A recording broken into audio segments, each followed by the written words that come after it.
Salah, Nunes sangat-sangat menjanjikan sejauh ini, asal attitude-nya juga benar-benar kayak sekarang gitu.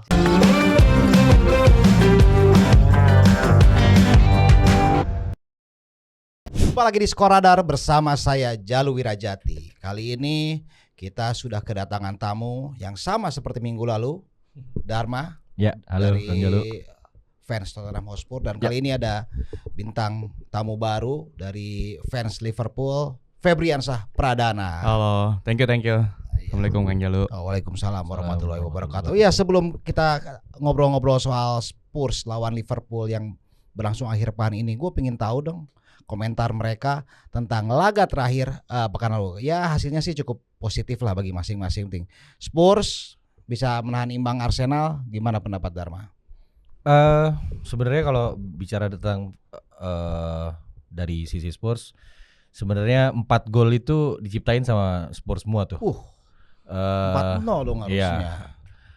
Iya. Gol pertama si anak muda itu on goal jatuhnya kan. Iya. Kemudian gol kedua itu pakai teknologi. Terus ya 2 gol dari Spurs ya murni permainan.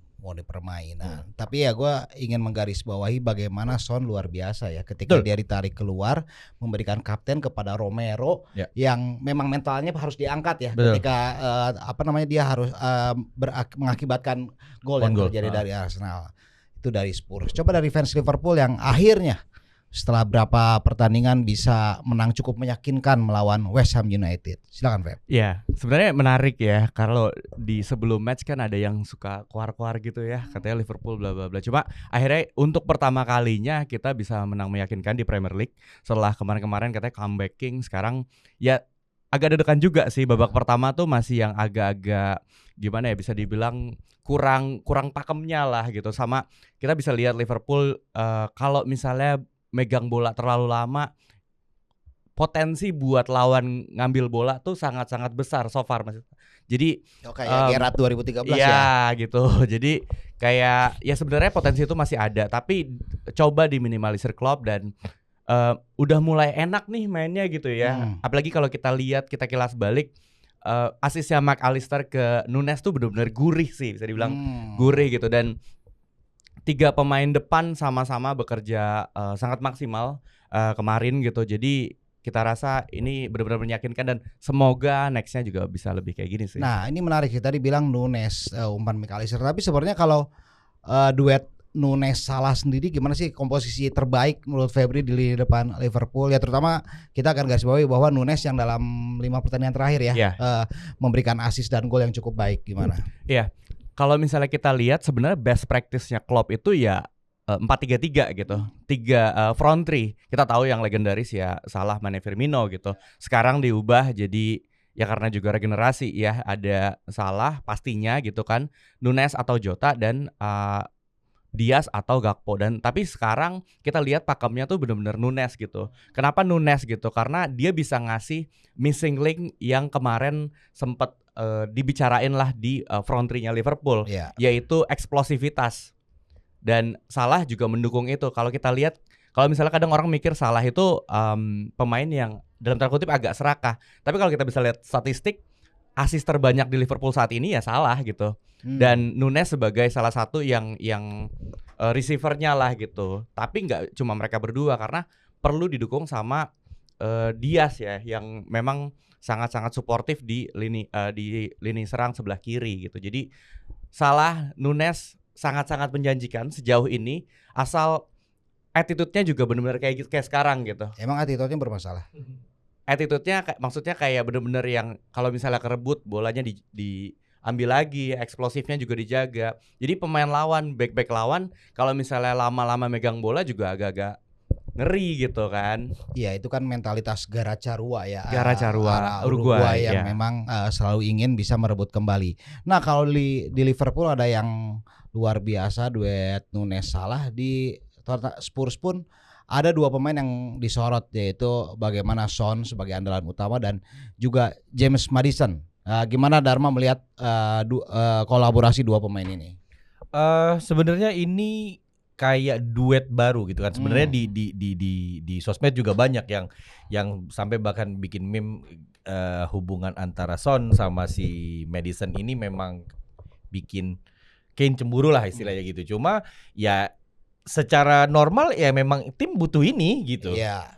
Nggak Spurs doang, tim lain pun butuh dengan kekompakan 2-3 pemain itu cukup oke. Sementara kalau dilihat Madison itu di Leicester itu kalau nggak salah appearance-nya tuh hampir 200 lebih. Son juga memang tipikal yang sama siapa aja nyambung gitu.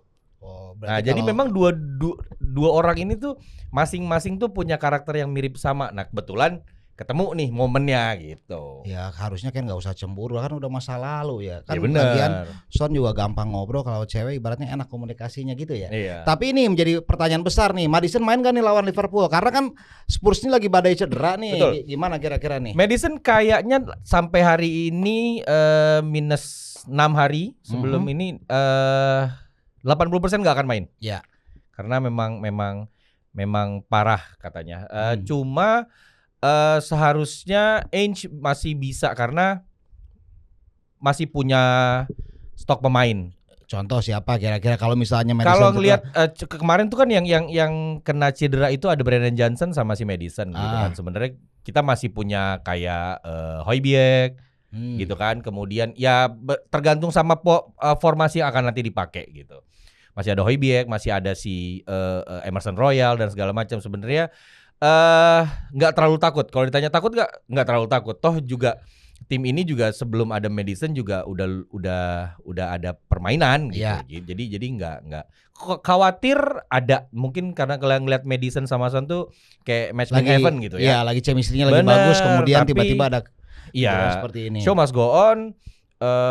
Positif optimis Iya. gitu. Masih ada, tergantung nanti Ainge gimana kan nih, si Ainge nih tukang explore sama eksploitasi pemain nih. Siapa yang dikasih itu kayak pemain Spurs tuh siapa yang dikasih kesempatan untuk main tuh kayak happy gitu. Jadi ya momen buat ngebuktiin mereka secara Emang pribadi. yang sebelumnya nggak pernah dikasih kesempatan pelatih sebelumnya? Kasih, cuma caranya kan antara menginstruksikan sama membiarkan bermain gitu kan, ada beda ya. Kalau Spurs dilanda masalah cedera, Liverpool dihadapkan dengan jadwal padat. Kira-kira Feb, dengan jadwal padat ini fokus Klopp di mana, dan kira-kira Kars melawan Tottenham ini nanti akan seperti apa? Oke, jadi sebenarnya ini yang menarik. Dengan kepadatan jadwal, kita bisa melakukan rotasi pemain. Kayak kemarin di Europa League gitu, itu kan hampir semuanya kayaknya pemain lapis kedua ya, atau pemain cadangan lah gitu. Dan Liverpool bisa main, ya bisa dibilang babak kedua cukup meyakinkan kayak gitu. Dan ini bisa jadi ajang pembuktian juga sih buat beberapa pemain muda yang diorbitkan musim ini. Utamanya musim ini ya, kayak Gerald Kwanza, terus juga ada Bendok gitu kan. Terus juga Stefan Bajcetic juga kemarin uniknya dimainin di posisi Trent Alexander-Arnold dan lumayan kasih impact gitu. Dan lawannya Leicester, kita ingat waktu di Singapura walaupun cuma preseason, kita menang sangat-sangat meyakinkan. Dan ya kayaknya di pertandingan midweek ini bukan sebuah hal yang bisa dibilang jadi hal yang dikhawatirkan banget lah sama Klopp. Dan pastinya jawab pertanyaan Kang Jalu tadi, fokusnya pasti di Premier League sih. Walaupun Carabao kita nggak juga remehkan gitu ya. Gitu. Jadi ya ini sangat-sangat menarik. Dan Kans melawan Tottenham Hotspur Stadium ini bukan tempat yang asing buat Liverpool mendapat kemenangan gitu. Jadi beberapa kali kita juga bisa meraih kemenangan juga. Walaupun ini yang menarik sebenarnya adalah Ange Ball ini gitu. Sebelumnya kita tahu pelatihnya Spurs tuh namanya tinggi-tinggi, kayak Jose Mourinho, Antonio Conte dan lainnya gitu. Tapi ini pelatih yang kalau kita jadi ingat di Liverpool itu kayak Brendan Rodgers di awal. Kita nggak nyangka itu dari Swansea gitu kan. Terus ternyata bisa bawa Liverpool hampir juara, dan mungkin bisa direduplikasi sama Ange Postecoglou juga gitu. Tapi kita juga yakin sebagai supporter ya, Liverpool punya kans atau enggak, bisa dibilang punya kans gitu untuk melawan Spurs, yang bisa dibilang kalau kita lihat track record kita sebelumnya lawan Newcastle, tim yang emang lagi tinggi-tingginya, kemarin pun menang sangat-sangat gila gitu ya. Kita bisa menang walaupun drama menit akhir gitu. Dan melawan Spurs kita rasa sangat-sangat optimis lah ya untuk mencuri poin dan apalagi mencuri 3 poin gitu. Wih, Di kandangnya percaya diri Spurs gitu. banget. Ya kita harus percaya diri lah. Gimana tuh, Mak? Gitu. Ya nggak apa-apa.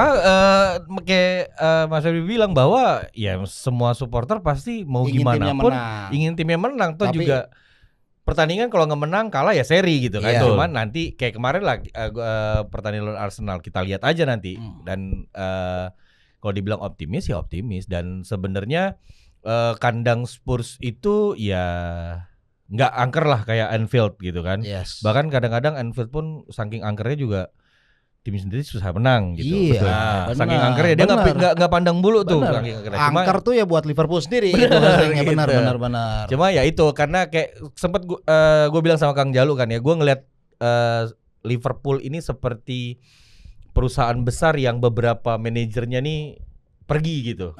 Jadi kayak menemukan formula apakah gue harus memanfaatkan karyawan-karyawan yang ada atau mencari formula lain dengan datangin orang luar segala macam gitu sih. Jadi dibilang optimis sama kayak Mas Fadli optimis juga. Oke, tapi kalau misalnya dari sisi tuan rumah nih, kira-kira pemain mana sih yang paling diwaspadai dari tim Liverpool saat ini buat fans Spurs? Kalau berbicara secara global itu Nunes. Udah gentar sama Nunes. Bukan gentar, cuma diwaspadai. Beda ya antara gentar dan diwaspadai. Karena Nunes tuh nggak tahu ya. Kalau gue sih pribadi ngelihat tampilannya muda terus garang kayak apa ya? Kayak orang-orang Andy Carroll kesatria Olmec gitu loh. Iya kan ya? Kayak Andy Carroll kan? Enggak dong, beda. Beda. Andy Carroll tuh kayak boyband 90-an dia. Oke. Tapi kalau gue pribadi tuh gak suka malah sebenarnya sama Van Dijk. Oke. Nggak suka aja dari cara permainan segala macam gitu. Tongkrongannya Jadi juga agak kurang enak kan. sama gondrongnya kan. Oh iya, betul. Enggak, berarti lo yang paling diwaspadai adalah Nunes. Tetap Nunes. Terus yang bisa menjadi titik lemah. Oh sama McAllister. Sama McAllister. Karena gue ngeliat McAllister nih kayak pemain yang ya kita tahu klub sebelumnya siapa gitu, kemudian tiba-tiba dia menang Piala Dunia, terus dia pindah ke salah satu tim besar di IPL gitu kan. Jadi kayak jumawanya masih ada dan itu ternyata berpengaruh sama permainan. Gitu. Berarti dua tuh yang diwaspadai. Yang nggak disukai Van Dijk. Oh iya jelas. Berarti kalau yang dari Liverpool siapa yang paling diwaspadai Spurs? Ya, Madison untuk- cedera nih kalau Madison cedera. Untuk sekarang ya pastinya Son ya gitu. Influence-nya terlalu gede untuk tim Tottenham Hotspur gitu dan ya pastinya kasih impact yang luar biasa banget lah di awal musim ini gitu kan. Gimana dia ya selepas Kane, gimana cara dia kayak dia bebas banget gitu ya. Terlepas dari jasa Kane yang sangat-sangat besar buat dia juga gitu. Tapi Betul. itu sekarang kayak main happy banget. Betul. Dengan adanya Madison juga gitu ya. Tapi ini orang gila sih gitu. Maksudnya kayak Son ini bisa eksplosifnya bisa sangat-sangat gede, tapi juga dia bisa kasih impact dengan kayak assist dan segala macamnya buat timnya kayak gitu. Mungkin cocok karena namanya Madison. Nah, betul. iya, man. Sebenarnya terlalu banyak tuh, ada Madison, ada Heung-min Son, ada Richarlison, ada Emerson, banyak Son. Nggak ada fathernya nih. Nggak ada father. Iya.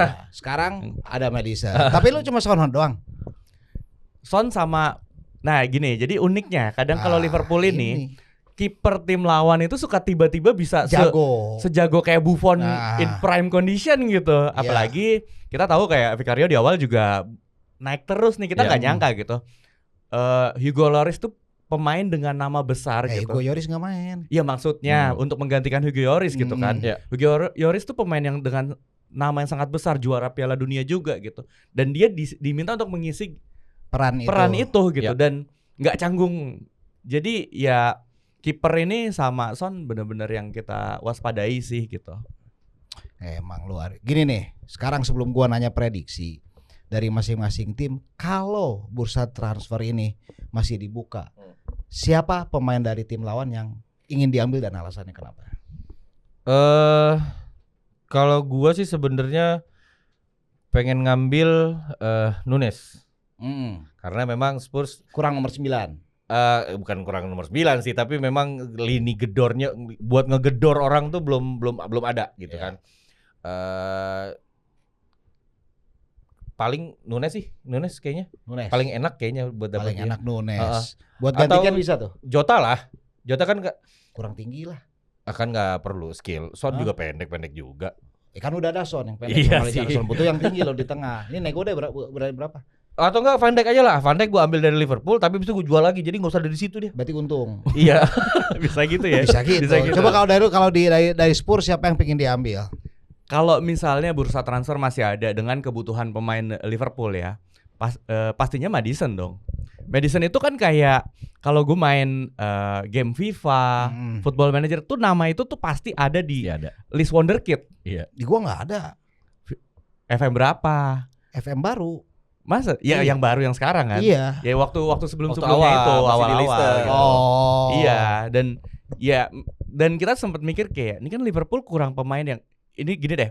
Setelah Coutinho cabut, nggak ada pemain yang benar-benar bisa ngatur, benar-benar bisa dancing di tengah gitu. Kalau McAllister nggak bisa, beda karakter ya? Beda karakter. Oke. McAllister tuh kayak sebenarnya ya tengah gitu. Sebenarnya nggak terlalu posisi nomor 6 juga sih gitu. Cuman beda lah gitu, nggak yang kan ada Thiago. Yang meliuk-liuk. Aduh Thiago, passingnya lah. Thiago kemarin udah bagus, bisa jadi itu loh, jadi asistennya Klopp ngasih tahu.